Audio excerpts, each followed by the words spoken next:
ආයුබෝවන් ක්‍රිකට් වලට ආදරය කරන ඔබ සියලුම දෙනාට මෙවර 2020 ලෝක කුසලානේ අවසන් මහා තරගයේ අධිනීති පැවැත්වෙනවා. එදී අවසන් මහා තරගය වෙනුවෙන් ඉන්දියා කණ්ඩායම සහ නවසීලන්ත කණ්ඩායම සුදුසුකම් ලබාගෙන තිබුණා.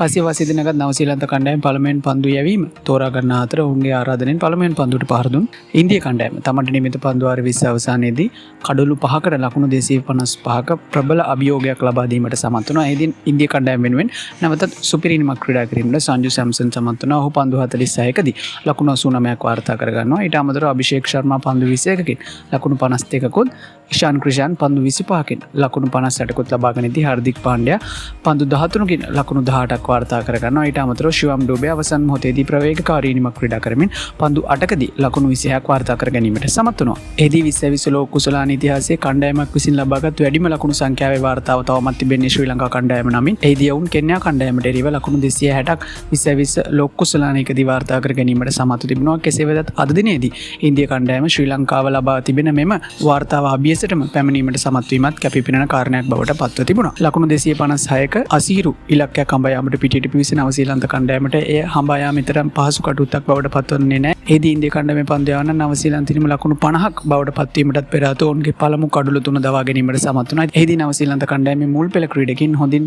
පාලනය කර ගැනීමට ඉන්දියා කණ්ඩායමට හැකියාවක් ලැබීමත් සමගින් නවසීලන්ත කණ්ඩායමට පන්දු වාර 20 තුලදී තමන්ට හිමි ජයග්‍රාහී ඉලක්කය හඹා යාමට හැකියාවක් ලැබෙන්නේ නැහැ. ඒත් සමගින් මෙවර 2020 ලෝක කුසලානේ අවසන් මහා තරගයේ ජයග්‍රහණය සමගින් 2020 ලෝක ශූරයන් බවට පත්වීමට ඉන්දියා කණ්ඩායම මීට සුළු මොහොතකට පෙර සමත්කම් දක්වනවා. ඉතින් මේ පිළිබඳ ක්‍රිකට් ප්‍රේක්ෂකයන් විදිහට ඔයාලගේ අදහසුත් පාලින් කමෙන්ට් එකක් විදිහට දාගෙන යන්නත් අමතක කරන්න එපා. ක්‍රිකට් පිටිය අලුත් වෙන සියලුම තොරතුරු විසින් දැනගන්න subscribe කරලා දිගටම රැඳිලා ඉන්න අපේ YouTube නාලිකාවත් සමග එනම් හැම කෙනෙකුටම සුබ දවසක්.